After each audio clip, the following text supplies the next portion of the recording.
Mitos atau fakta? Mitos atau fakta?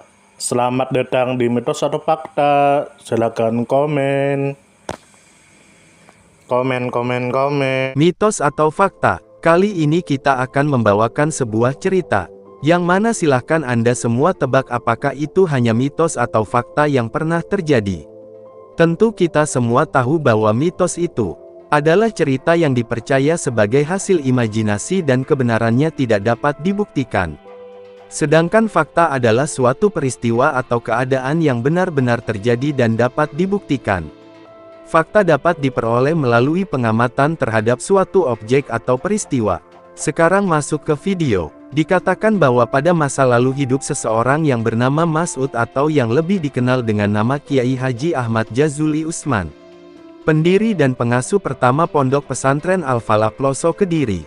Lalu kemudian disebutkan menurut kabar yang beredar bahwa ia lahir tepatnya tanggal 16 Mei tahun 1900 Masehi.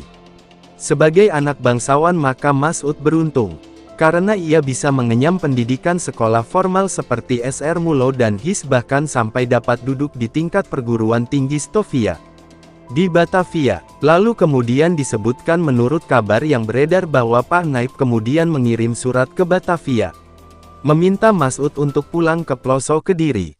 Sebagai anak yang berbakti ia pun kemudian pulang ke Kediri, dan mulai belajar dari pesantren ke pesantren yang lainnya, yang ada di sekitar Karsidenan Kediri. Lalu kemudian disebutkan menurut kabar yang beredar bahwa Mas'ud mengawali masuk pesantren Gondang Legi di Nganjuk yang diasuh oleh Kiai Haji Ahmad Soleh.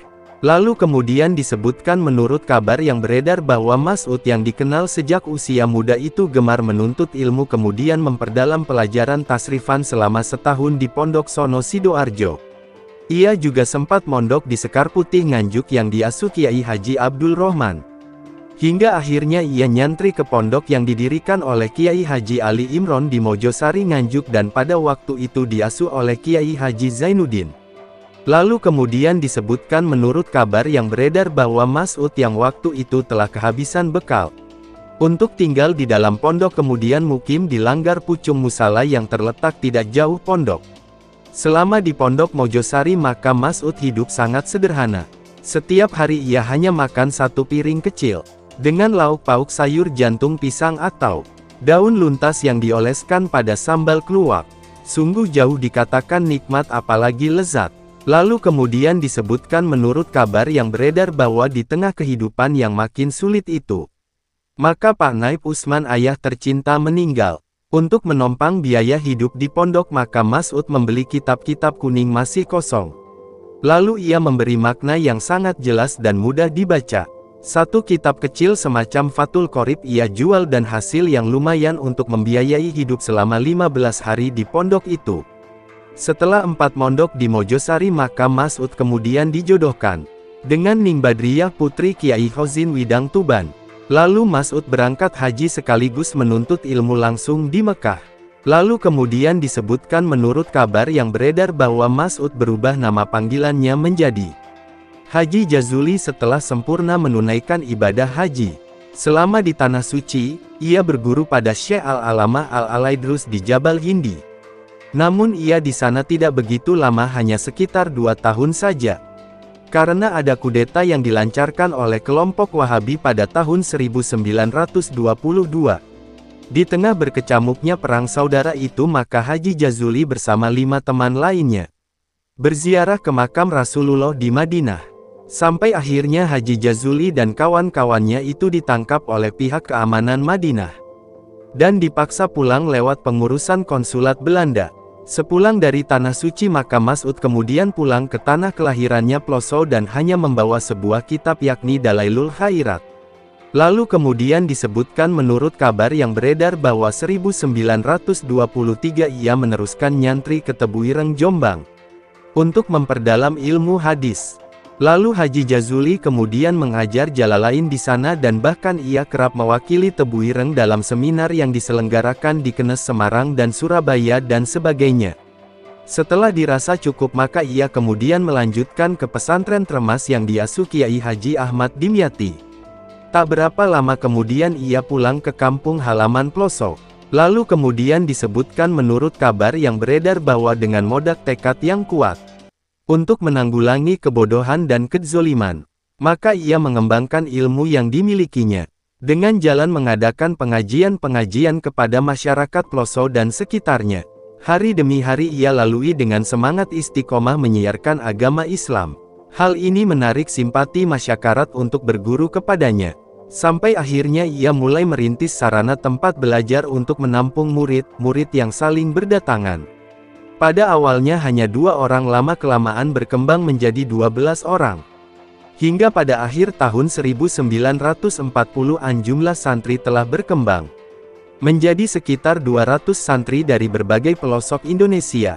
Lalu kemudian disebutkan menurut kabar yang beredar bahwa pada zaman Jepang, maka ia pernah menjabat sebagai wakil sacok atau camat, di mana pada siang hari ia mengenakan celana goni, untuk mengadakan grebegan dan rampasan padi dan hasil bumi ke desa-desa. Dan kalau malam maka ia gelisah bagaimana melepaskan diri dari paksaan Jepang yang kejam dan biadab itu. Kekejaman dan kebiadaban Jepang mencapai puncaknya, sehingga para santri selalu diawasi gerak-geriknya. Bahkan mereka mendapat giliran tugas demi kepentingan Jepang. Kalau datang waktu siang maka para santri aktif latihan tasio atau baris berbaris. Bahkan pernah menjadi juara sekecamatan Mojo. Tapi kalau malam mereka menyusun siasat untuk melawan Jepang.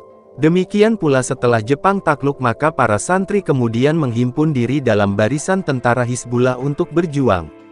Selepas perang kemerdekaan maka pesantren Al-Falah baru bisa berbenah.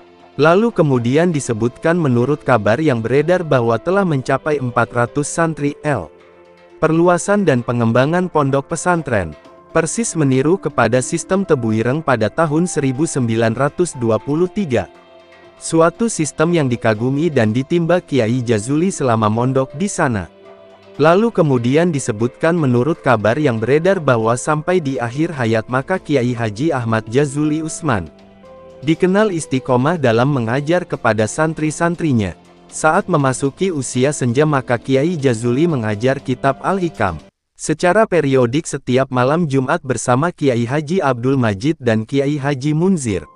Bahkan sekalipun dalam keadaan sakit, beliau tetap mendampingi santri-santri yang belajar kepadanya.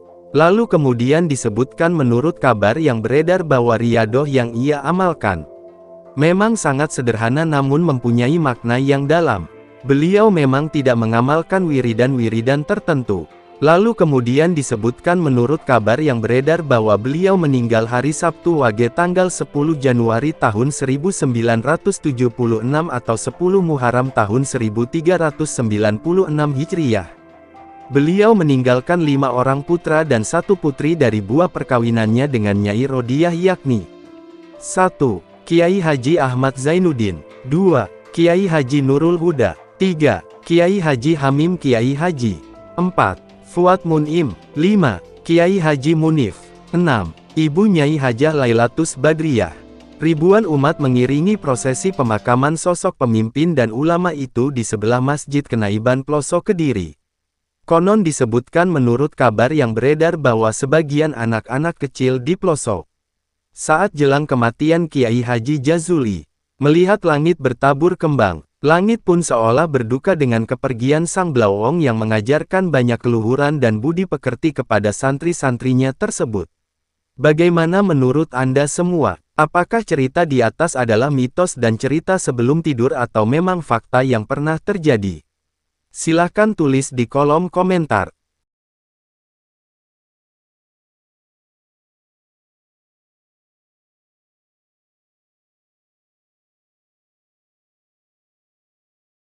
Gimana menurut Anda semua? Apakah itu mitos atau fakta?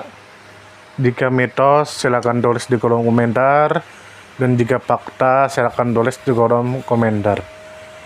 Karena kita tahu bahwasanya mitos itu adalah cerita yang dipercaya sebagai hasil imajinasi dan kebenarannya tidak dapat dibuktikan.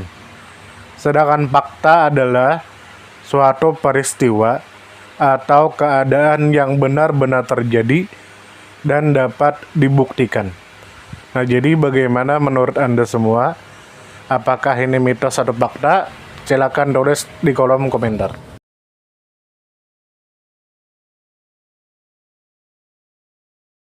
Tidur, tidur, tidur, tidur. Ayo kita tidur.